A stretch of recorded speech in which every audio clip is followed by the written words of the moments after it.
আমি প্রমাণ দিব 23 বৎসরে পানির চোখের পানি শুকায় নাই। জিবরিল মিকাইল জিজ্ঞাসা করছে মা জালা আরা কাতাবকি, যখনই দেখি কাঁদেন কেন? বলছে উম্মতের জন্য চোখের পানি শুকায় না। বলেন মৃত্যু লগ্নে চোখে পানি ছিল কি ছিল না? জিবরিল জিজ্ঞাসা করে নাই আতাবকি ওয়া আনতা ইলা রফিকিল আলা, এখনো কাঁদেন? আল্লাহর সান্নিধ্যে চলে যাবেন। খুশি তো, খুশি হওয়ার তো কথা, কাদার তো কথা না। কাঁদেন কেন? ঊর্ধ্ব জগতে তো খুশির বন্যা চলতেছে। জিজ্ঞাসা করছে কেন? ইয়াসিলুল হাবিব ইলাল হাবিব, বন্ধু বন্ধুর কাছে চিরদিনের জন্য চলে যাবে, এই জন্য খুশি চলতেছে। আল্লাহু ইয়ান্তাযিরুক, আল্লাহ আপনার অপেক্ষায় অপেক্ষমান। তাড়াতাড়ি হুকুম দেন মালাকুল মউতকে হাত রাখো। বলছে চোখে তো পানি। বলছে কেন? বলে ফামান লিবাদিলি উম্মতি, আমার পরে উম্মতকে কে দেখা রাখবে? ওই উম্মতের আজকে এই দুরবস্থা কেন? বলেন আমাকে যুক্তি দিয়ে বোঝান। আল্লাহ তো বলছিল আমি দেখা রাখবো। আমি যদি আল্লাহকে প্রশ্ন করি দেখেন না, তো দেখেন না কেন? আরো যুক্তি আছে আমার কাছে। এই উম্মতের পরে তো উম্মত নাই। আপনি তো বলতেছেন লিল্লাহি জুনুদুস সামাওয়াতি ওয়াল আরদ, আকাশ জমিনের সমস্ত সৃষ্টি আমার সৈনিকের অন্তর্ভুক্ত। এগুলারে পালেন তো পালেন কেন? আমাদের পরে তো উম্মত নাই, কার উপরে ব্যবহার করবেন? আমাদের নবীজির পরে তো নবী নাই, কার জন্য ব্যবহার করবেন? কেন বসায় রাখছেন? দেখেন না ইসরাইল, দেখেন না ওদেরকে দেখেন না, ওকে সাকে ব্যবহার করেন না কেন? কি যুক্তিতে বলে না? বলে না? হ্যাঁ, কেন ব্যবহার করেন না? জমিনেরটা করেন। আমি তো ঘুরা দেখলাম দুনিয়ার সবচেয়ে বেশি আবাবিল বাস করে ফিলিস্তিনে। শাম সবচেয়ে বেশি আবাবিল পাওয়া যায় শামে। শামের চেয়ে বেশি আবাবিল কোথাও পাওয়া যায় না দুনিয়ার। মক্কা মদিনায়ও পাওয়া যায় না। মক্কায় কিছু পাওয়া যায়, এটা রাত্রে বাহির হয়, তোয়াফের রাত্রে দেখা যায় কাবার চতুর্দিক দিয়ে উঠতেছে। হ্যাঁ, আমি তো বলি ওরে না, কাবা পাহারা দেয়। কাবা, জানি না ওলামা একমত হবে কিনা। সবচেয়ে বেশি বাস্ত হলো ফিলিস্তিনে। হুকুম দেন না তো দেন না কেন? ওই পাথর কি দুনিয়াতে নাই? যেটা মারতে দেরি, হাতি পাউডার হইতে দেরি হয় না, ওই পাথর কি দুনিয়াতে নাই? আল্লাহর ভান্ডারে নাই? অথচ আল্লাহ তো বলে আমার খাজিনা এত বড়। লাউ জামাউ আলাকুম আখিরাকুম জিন্নাকুম ওয়া ইনসাকুম ওয়া হাইয়াকুম ওয়া মাইয়িতাকুম ওয়া যাকারাকুম ওয়া উনসাকুম ওয়া ইয়াবিসাকুম ওয়া রুতাবাকুম ফি সাঈদিন ওয়াহিদিন ফাসআলু কুল্লা ওয়াহিদাতিন মিনহুম মাসআলা ফাআতু কুল্লা ওয়াহিদাতিন মিনহুম মাসআলা মা নাকাসা মিন খাজাইনি শাই কামা ইয়ানকুসুল বাহরু ইদা উদখিলাল মিখয়ালু ফি। তোমাদের সমগ্র সৃষ্টি যদি ময়দানে জমা হও, আমি শর্ট করতেছি, আর আশা অনুযায়ী আমার কাছে চাও, আমি সবার আশা যদি পুরা করি, আমার ভান্ডারে এতটুকু কমবে না যতটুকু সমুদ্রে সুই ঢুকাইয়া বাহির করে নিয়ে আসলে মাথায় পানি লেগা কমবে। আমার ভান্ডারে এতটুকু কমবে না। তা আপনার ভান্ডারে কি ওই পাথর কম হয়ে গেল? আউট হয়ে গেল? হুকুম দেন না কেন? ভাবেন কেন এই দুরবস্থা? কেন আল্লাহ তাকায় না? আল্লাহর রসুল তো এখনো কবরে কাঁদতেছে। আমি তো 16ই অক্টোবর ছিলাম, আগস্টে ছিলাম মদিনা মুনাব্বারায়। আমি যখনই যাই আমার মন চায় হায় যদি একটু অনুমতি দিত, তাহলে কবরে কান লাগায় শুনতাম কি বলে। আমি তো পুরা টিম নিয়ে আসতে পারবো এখানে, যারা স্বপ্নে দেখছেন, পুরা জামাত এক স্বপ্ন দেখছেন। আল্লাহ রসুল কাঁদতেছে, জিজ্ঞাসা করছে কাঁদেন কেন? বলছে বাংলাদেশের সরল সহজ উম্মতের জন্য কাঁদি, সাদা সিধা উম্মতের জন্য কাঁদি। বলছে আমার বাংলাদেশের উম্মতের ইমান ছিনায় নিয়ে যেতেছে। কেউ তো বলতেছে ভাঙ্গা ঘরে থাকবো না, স্বামীর কথা মানবো না, কেউ এই স্লোগান দিতেছে, কেউ ওই স্লোগান দিতেছে, কেউ ওই স্লোগান দিতেছে। আমার বাংলাদেশের সাদা সিধা উম্মতের ছিনায় নিয়ে যেতেছে। এই জন্য আমার চোখের পানি। সর্বশ্রেষ্ঠটা বলতেছি, পড়া দেখেন আবুল সামরকান্দি রহমতুল্লাহ কিতাবের নাম বলবো না, খুঁজে বের করেন। সাবুল সমরকান্দি তো লেখছেন, আমি লিখি নাই। আল্লাহ রসুল যখন কবর থেকে উঠবে, ওহুয়া ইয়াবকি ওয়া ইয়াকুল চোখে পানি থাকবে, মুখে চিৎকার থাকবে, জিবরিল ময়দান তো পুরাই খালি, উম্মত কই? উম্মত কোথায় গেল? ডাইনে তাকাই তো উম্মত দেখি না, বামে তাকাই তো কাউকে দেখি না, সামনে তাকাই তো কাউকে দেখি না, পিছে তাকাই তো কাউকে দেখি না, আমার উম্মত কই? জিবরিল সান্ত্বনা দিবে, মা সাক্কাল আরদা হাদুন ইল্লা আনতা, আপনি ব্যতীত জমিনের উপরে কেউ ওঠে নাই, নিশ্চিন্ত থাকেন, উম্মত এখনো ওঠে নাই, নবী ওঠে নাই, রসুলই ওঠে নাই, কোনো উম্মত ওঠে নাই, আপনার উম্মত কোত্থেকে উঠবে? আপনি শান্ত হন, নিয়ে যাবে মাকামে মাহমুদ, বলুক ওলামা মাকামে মাহমুদে বসবে কিনা। অথচ আমার জাতি তো ইউনিয়ন পরিষদের একটা চেয়ার পাওয়ার জন্য মরতে রাজি, মারতে রাজি, নিজের আধিপত্য ঠিক রাখার জন্য দেশ বেচা দিতে রাজি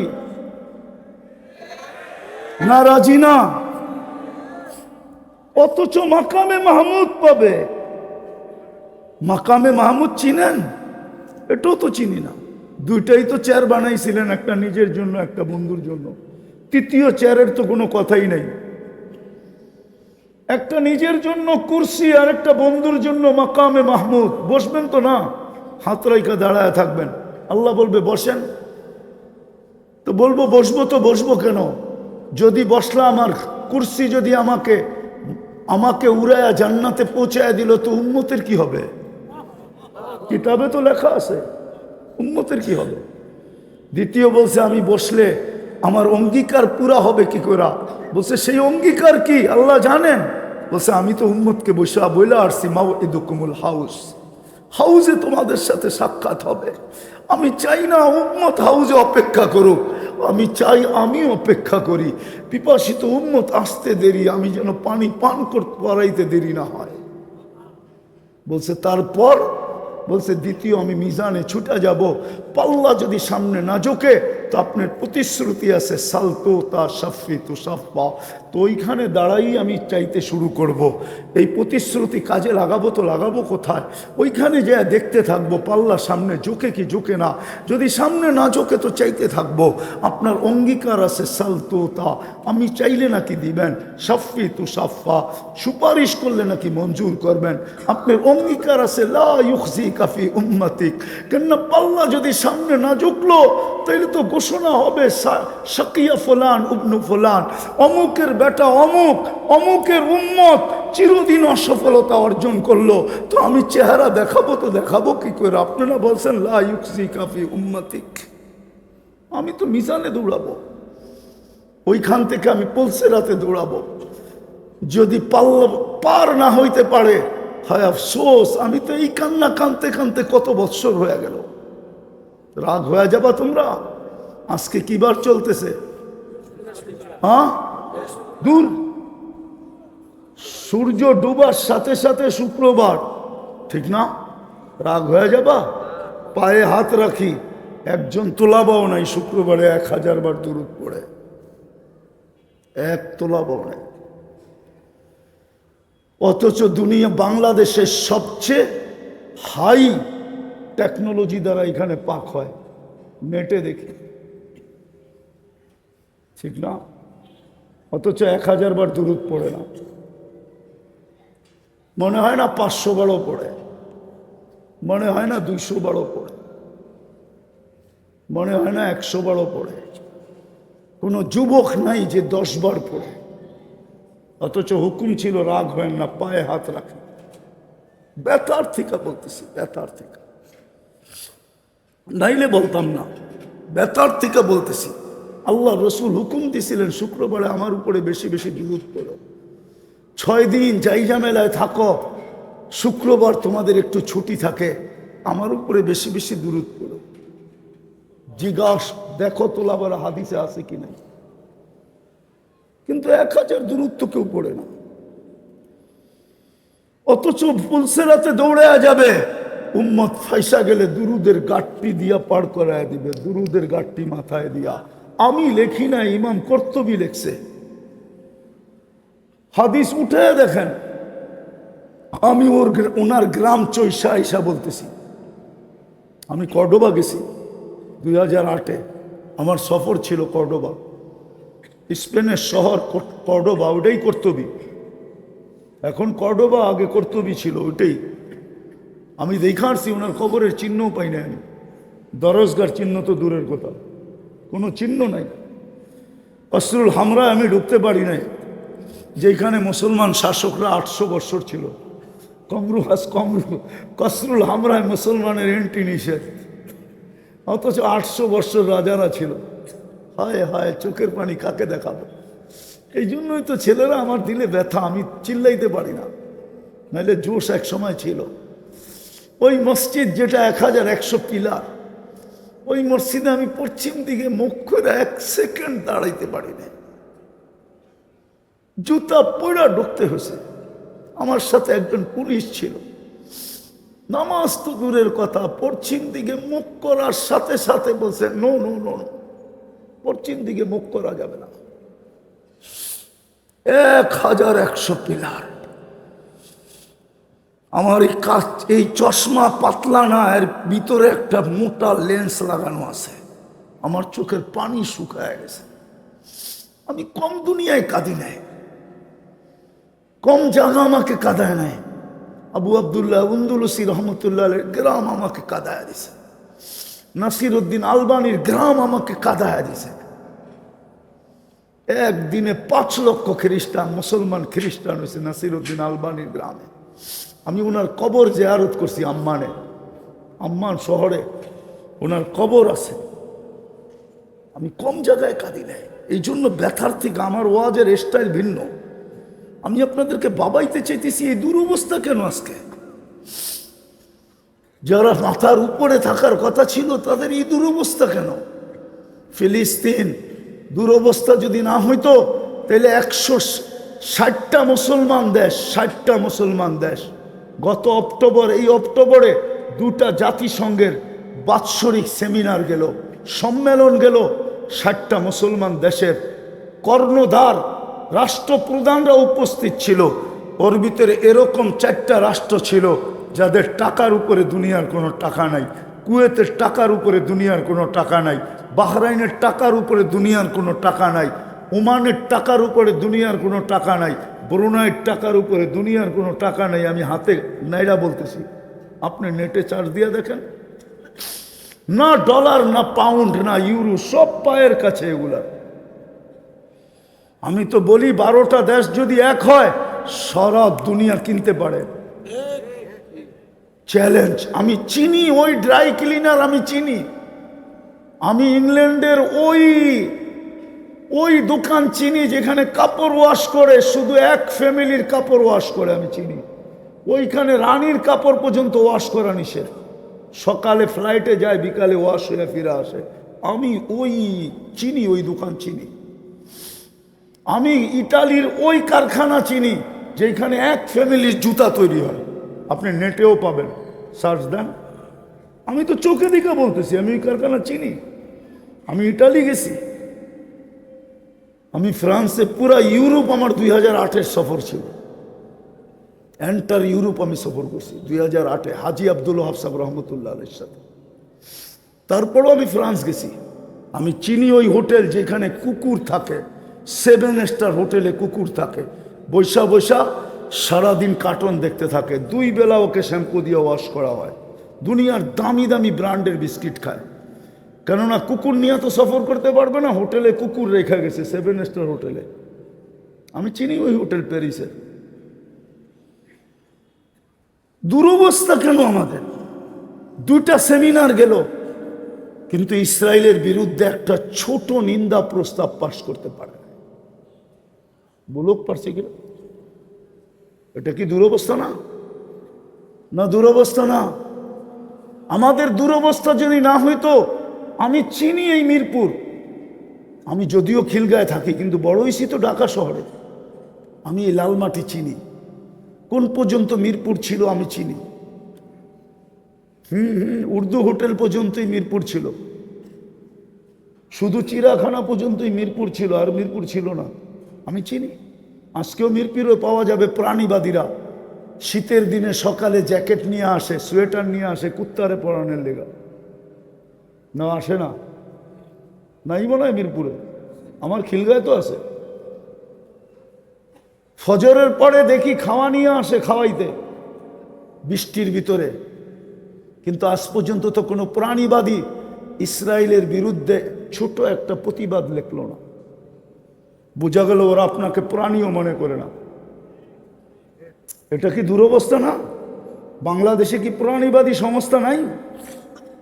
বাংলাদেশের প্রাণীবাদী সংস্থা দিছে কিনা বলেন আমাকে, কেউ ফেসবুকে দেখান, আপনারা দেখান। আপনারা তো সারাদিন এটা নিয়ে নাড়াচাড়া করেন, বলেন দিছে কোনো প্রাণীবাদী কোনো প্রতিবাদ? দুই অক্ষরের প্রতিবাদ দেখ, যে এগুলো তো মানুষ, প্রাণী। মানুষ বাদ দিলাম, প্রাণী তো। কুকুরকে যদি এত আদর করতে পারো, ঢাকা শহরে এখন কুকুর মারে না কেন বলেন? উনি তো উকিল সাহেব, বলুক। আমি তো ছোটবেলা দেখতাম সিটি কর্পোরেশনের লোকেরা রাত্রে আসতো, ইঞ্জেকশন দিত আর নিয়ে যেত উঠায় গাড়িতে করে। একটা কুকুর মেরা দেখেন আপনি? কেন মারে না? কারা করছে হাইকোর্টে এই রিট? এখন তো প্রতিদিন রাত্রে ঢাকা শহরে কুকুরের সম্মেলন হয়। আমার বাসার সামনেই তো 15-20টা থাকে ডেলি। পাহারা দিতে থাকে না সম্মিলন করে, এটাও তো জানি না। কোন গলি আছে কুকুরের সম্মিলন না হয়? আপনাকে তো কুকুরের মতো মনে করে না। শেষ জায়গায় চলে আসছি, কেন মনে করবে? এই উম্মত আল্লাহর ধার ধারছে কতটুকু বলেন? হুজুরদের কথা বাদ দেন, আল্লাহর ধার ধারছি কতটুকু আমরা? 24 ঘন্টা বুক করি আল্লাহটা। আমি তো বলি, যুবক তোমার বাহাদুরির উৎস কি? কি উৎস বলেন? যৌবনই তো যুবকের বাহাদুরির উৎস। নাইলে ওর দিকে কে তাকাইতো? কে ওর হাতে ফুল দিত? কে ওর কাছে বলতো একটু লেখা দাও না, I.U? যদি যৌবনই না থাকতো। পুরুষের বাহাদুরির উৎস কি? পুরুষত্ব। নাইলে ওর পাশে কে ঘুমাইতো? প্রথম রাত্রি বেগা যেত। মনে হয় বোঝেন নাই, ফিডার খান তো থেকে বুঝবেন, ঠিক না? প্রথম রাত্রি তো বেগে চলে যেত। নারীর বাহাদুরির উৎস কি? নারীত্ব। নাইলে ওরে পাশে নিয়ে ঘুমায় কে? ঠিক না? নাইলে রিক্সাওয়ালা হাজারো গালি খায়া বাড়িতে ফেরার পরে পরের দিন রিক্সা নিয়ে বাহির হয় কি করে? যখন স্ত্রী আর বাচ্চার চেহারার দিকে দেখে তো গতকালকের থাপ্পড় পর্যন্ত ভুলা যায়। গালি তো গালি। নাইলে কোনো ভ্যানওয়ালা অটোওয়ালা চালাইতে পারতো না দ্বিতীয় দিন। ডেলি যতগুলা গালি খায়, মাঝে মাঝে যুবকের হাতের থাপ্পড়ও খায়, ঠিক না? সত্য তো? হ্যাঁ। প্রত্যেক ব্যক্তির বাহাদুরির উৎস কি বলেন? শিক্ষিত লোকের বাহাদুরির উৎস কি? শিক্ষা। শিক্ষার উৎস হলো মেধা। ওকে মেধা কে দিছে? ও BCS ক্যাডার হলো কি করে যদি আল্লাহ মেধা না দিত? 24 ঘন্টা ভোগ করে আল্লাহ। কতটুকু আল্লাহকে মানি? কতটুকু আল্লাহকে মানি? যার কারণে সবকিছু পাইলাম, এত বড় মর্যাদা পাইলাম। আমি 2-1টা দেখাইলাম।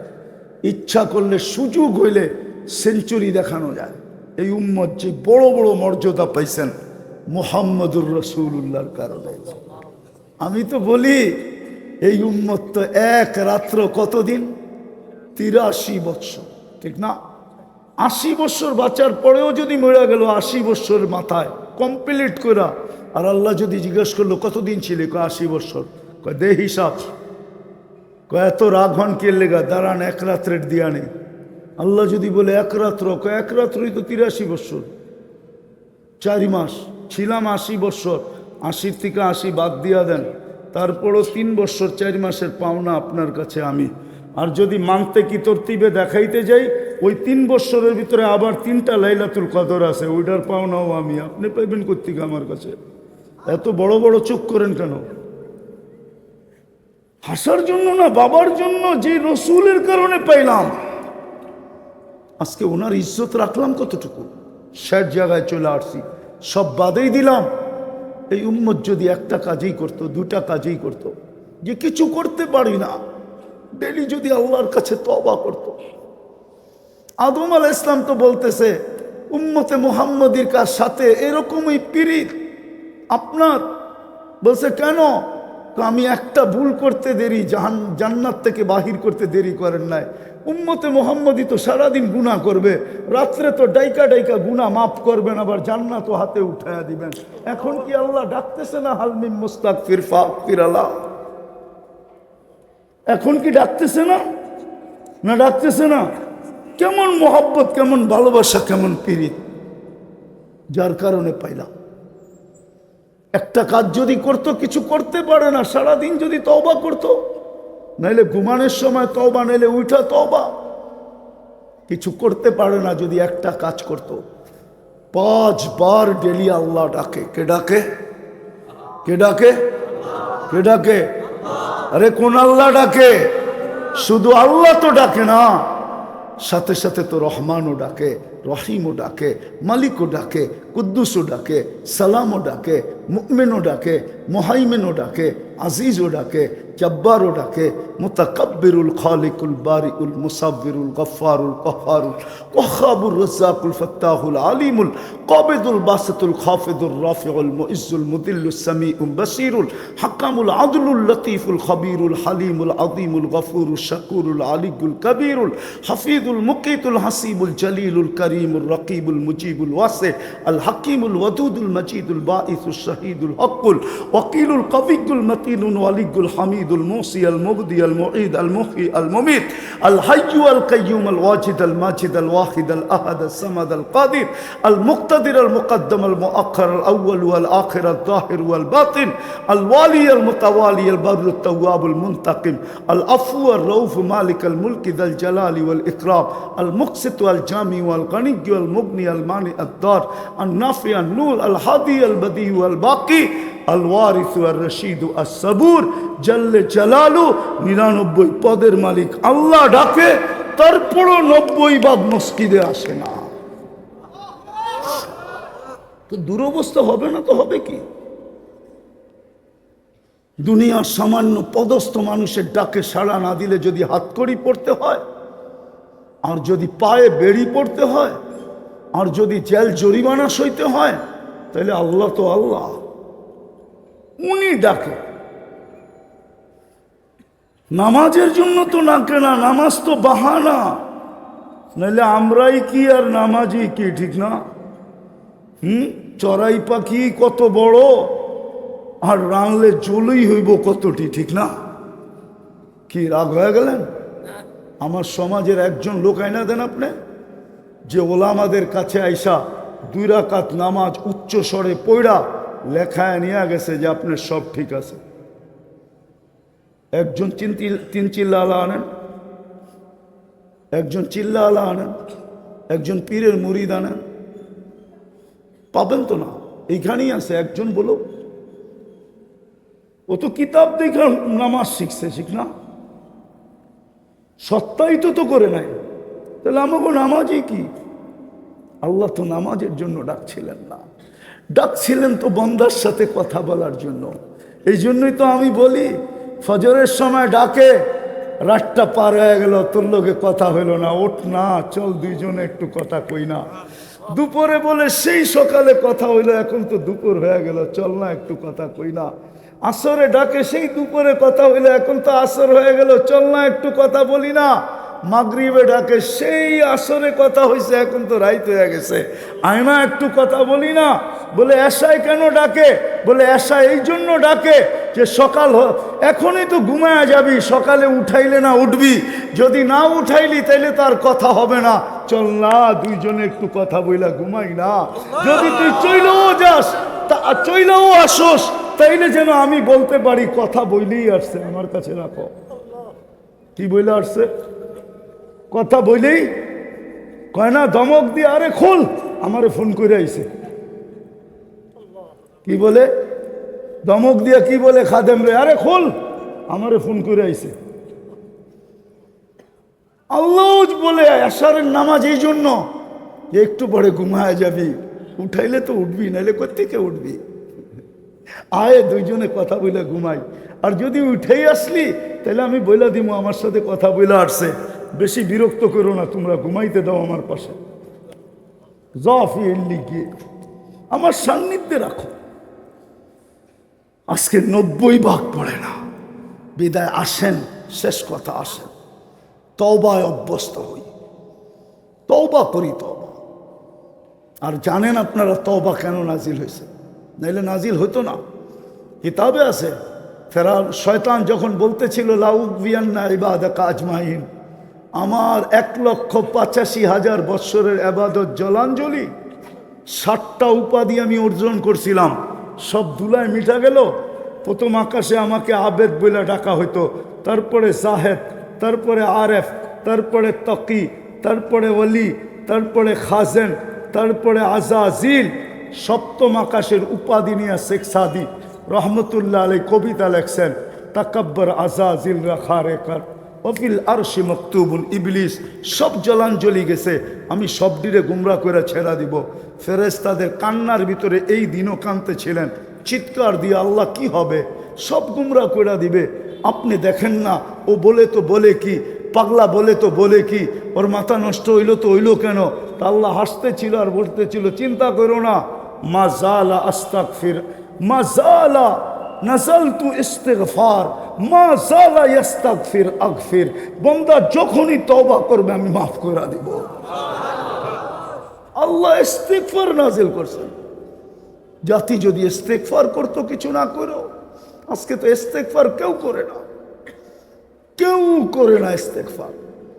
এই জন্য আপনাদের পায়ে হাত দিয়া বলি, যদি বুঝে আসে চলেন আজকে আমরা অঙ্গীকার করি, আর তোলাবাদেরকে বলবো আওয়াজ লাগাও এটার, যেন জাতি আল্লাহর দিকে ইস্তেগফার করে, যে আল্লাহ আমাদের কাছে কিচ্ছু নাই আপনি ছাড়া। ইস্তেগফার করে যদি ইস্তেগফার, কুরআনও ইঙ্গিত দেয় লিউযিকাহুম বাদাল্লাযী আমিলু লাআল্লাহুম ইয়ারজিউন। হাদিসে কুদসিও বলে, ওয়াইন তাবু ফাআনা হাবিবুহুম ওয়াইন লাম ইয়াতুবু ফাআনা তাবিবুহুম। আমি অপারেশন করব তোমাদের। এখন অপারেশন চলতেছে আমাদের উপরে। বিদায় তওবা করব ডেলি, সকাল বিকাল 2 বার কমসে কম। একবার ঘুমানোর আগে বললাম ঘুমাই, আল্লাহ তওবা করলাম। ঘুমের থেকে উঠা বলি আল্লাহ তওবা করলাম। করব পাক্কা? পাক্কা? আল্লাহ কবুল করুক। দ্বিতীয়, আজকের থেকে নামাজ ছাড়ব না। পাক্কা? হ্যাঁ, আমার নামাজ। তৃতীয়, মসজিদ ওরকম ভরা দিব সকালে ফজরে যেরকম ঝুমায় ভরা থাকে। পারবেন? হ্যাঁ পারবেন? শুধু জামাল এই মসজিদ না, এই মসজিদ না, বাংলাদেশের প্রত্যেকটা মসজিদ। আমি গোপন তথ্য দিতেছি আপনার কাছে, আমার কাছে পুরা ডকুমেন্টস সহ আছে। ইহুদিদের কিতাবে লেখা আছে মুসলমানদের জুমার জমাত আর ফজরের জমাত লোক সংখ্যায় যতদিন সমান না হবে ততদিন বিজয়ের পালা শুরু হবে না। না না না না, আমার কাছ থেকে অ্যাড্রেস নেবেন, ডকুমেন্টস নেবেন, নিতে পারেন। ওদেরকে এই জন্যই ওরা স্লোগান দিতেছে এখনই সময়। ফজরের তুলনায় জুমায় কোনো মুসল্লি হয় না। এই ডকুমেন্টস তো আমি গ্রহণ করছি, সংগ্রহ করছি 89-তে। হ্যাঁ, 89-এ আমার সফর চলতেছিল দুবাই আর সৌদি আরব। দুবাইতে এক ফিলিস্তিনি আলম, সে এখনো জীবিত আছে, বড় রাইটার, তার অনেক কিতাব আছে। আমার সাথে দেখা হয়েছে, আমারও বয়স কম ছিল। তো আমাকে বলতেছিল মুফতি তোমাকে তথ্য দিব। আমি বললো কি? বলে আমার প্রতিবেশী আলেম আছে, সে বাবে লুদে বাস করে ইসরায়েলের ভিতরে। একদিন আমাকে জিজ্ঞাসা করছে ফজরের জুমার তুলনায় তোমাদের ফজরের মুসল্লি হয় কতটুকু? তা আমি বললাম ফজর আর জুমার তোমার সম্পর্কটা কি? আমার একটা তথ্য জানার দরকার আছে। বললো আমি জবাব দিলাম, কেননা তর্কে জড়াইতে চাই না, ও আমার প্রতিবেশী ইহুদি, আমি মুসলমান। তা আমি বললাম জুমার তুলনায় আমাদের ফজরের কোনো মুসল্লি হয় না। তো বলছে ইদান নাহনু ফিল আমান, তাইলে আমরা এখনো নিরাপদ। আমাদের কিতাবে লেখা আছে যেদিন তোমাদের জুমার জামাত আর ফজরের জামাত সমান হবে ওই দিন থেকে তোমাদের বিজয়ের পালা শুরু হবে। বিদায় চিৎকার দিয়া বিজয় আনা যাবে না, লেখা রাখেন। এই জন্য চলেন আমরা মসজিদ বড়ি, নিজেরও নামাজ পড়ি, মাইসের পায়ে ধরে মসজিদ গড়া দিই।